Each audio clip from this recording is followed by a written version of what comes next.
and welcome to Universus. Today we're talking product translations.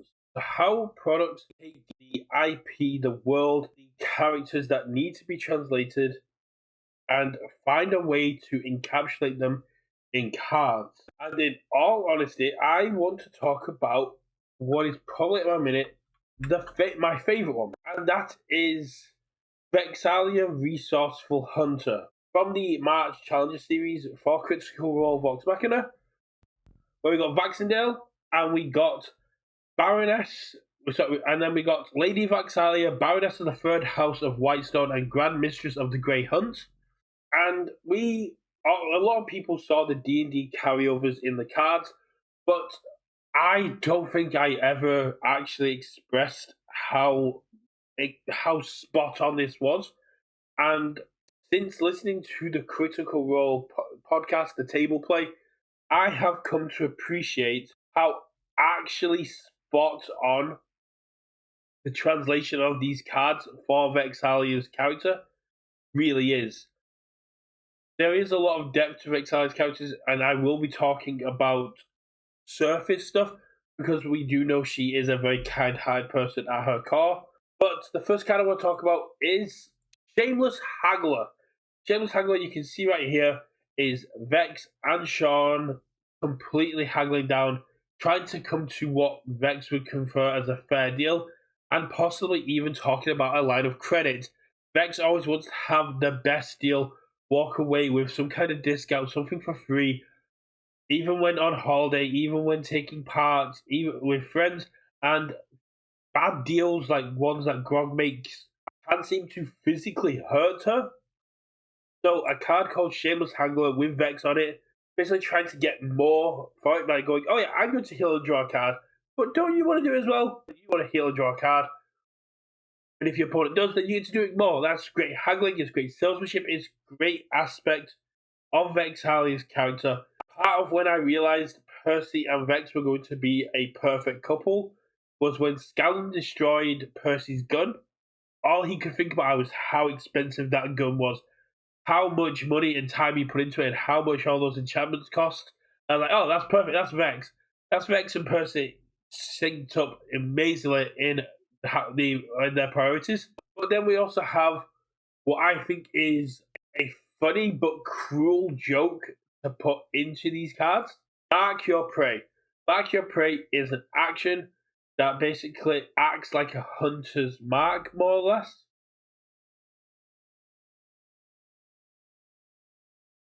And allows you to get more damage on your attacks, similar to Hunter's Mark in D&D and Critical Role when they're playing.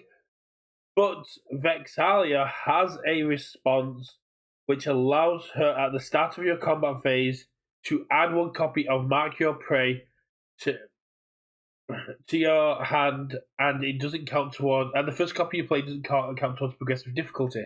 Basically, allowing her as a ranger, as a bonus action, to play Mark Your Prey. Now, the very cool thing is, if you forget to pick up Mark Your Prey, if you forget to play it, if you forget to do your Hunter's Mark, then you are just embodying Laura Bailey and Vex'ahlia, because the amount of times throughout me listening and binging this game that you just hear, fuck, Hunter's Mark, is amazing. The fact this is a response that doesn't create a broken game state if you don't remember it. It means that you can't just go, oh, I have to pick it up because it's static.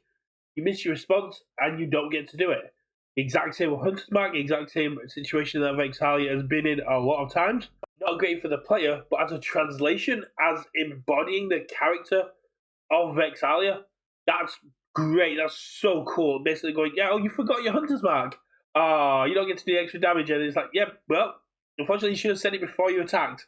Exactly what has gone down multiple times throughout me listening. Just that, I forgot my Hunter's Mark. Yeah, well, you've already rolled. Too late now. It's like, oh, god damn. It's like, yeah, perfect. I love that.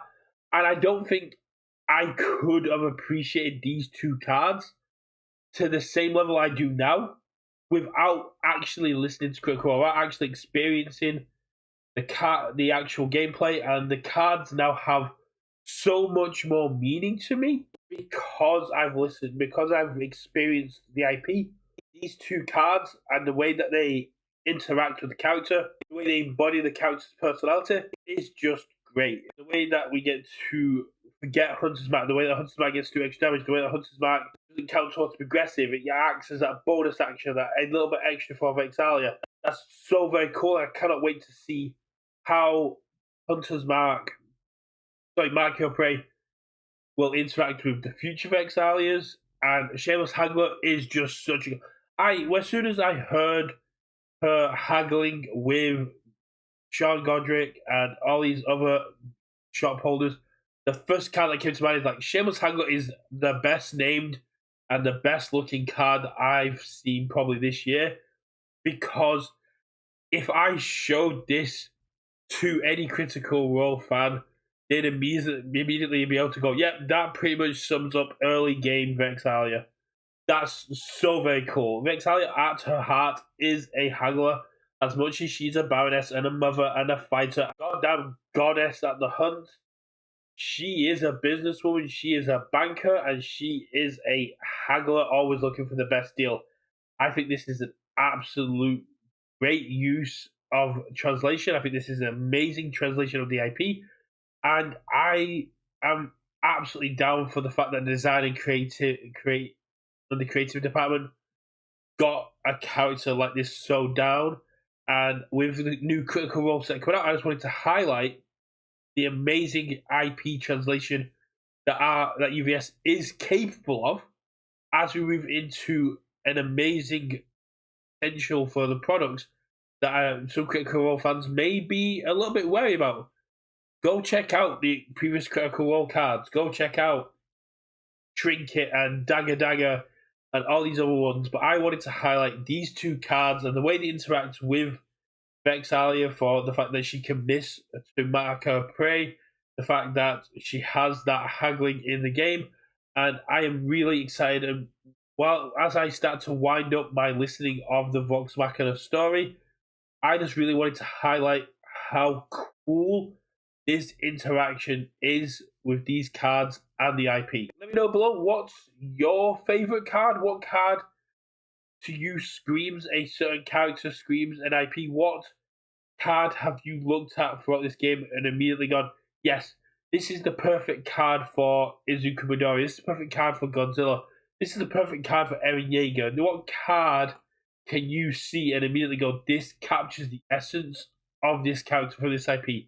Let me know, and maybe I'll make a video on them. I'll catch you all in the next one.